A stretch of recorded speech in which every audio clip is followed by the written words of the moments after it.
تبرانی کبیر اندر روایت موجود ہے حضرت عمر نے جدو نبی پاک دے کولو قبر دے حالات سنے نے تے ڈر گئے تے لرز اٹھے نے حضرت عمر فرماندے نے محبوب سونیا صرف ایک گل دا جواب دے دو قبر دے اندر ساری عقل بھی سلامت رہے گی کہ نہیں قبر دے اندر اسی ہوش و حواس بھی قائم رکھاں گے کہ نہیں آقا فرماندے نے ہاں ہاں عمر جنی عقل دنیا تے وے اللہ انی عقل قبر چ دے گا پتہ ہے چلیا قبر دے اندر سوالاں دے جواب ہو دے گا جنوں دنیا تے عقل دا مراد فہم ہے عقل دا مراد شعور ہے میرا رب اللہ میرا مشکل کشا اللہ میرا حاجت روا اللہ جڑا اندر اولادہ دوے تے اللہ نا دوے تے اللہ پتر دوے تے اللہ تیاں دوے اللہ مال دوے اللہ جڑا اللہ دے بارے سونا عقیدہ ہے فرمایا قبر چ بڑے اطمینان نہ کہہ دے گا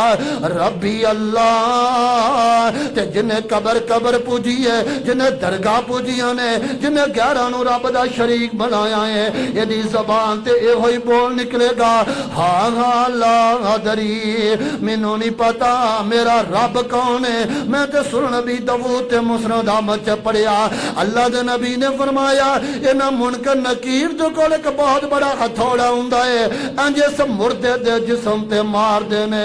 جدو ہتھوڑا وجیا الا سارا ترابن ہتھوڑا وجدیا یہ میت مٹی بن جاندی ہے پتہ نہیں میت کیڑی ہے تے مٹی کیڑی ہے مٹی بن گیا فرمایا پھر صحیح اسلام جسم ہو جائے گا تے دوسرا سوال آئے گا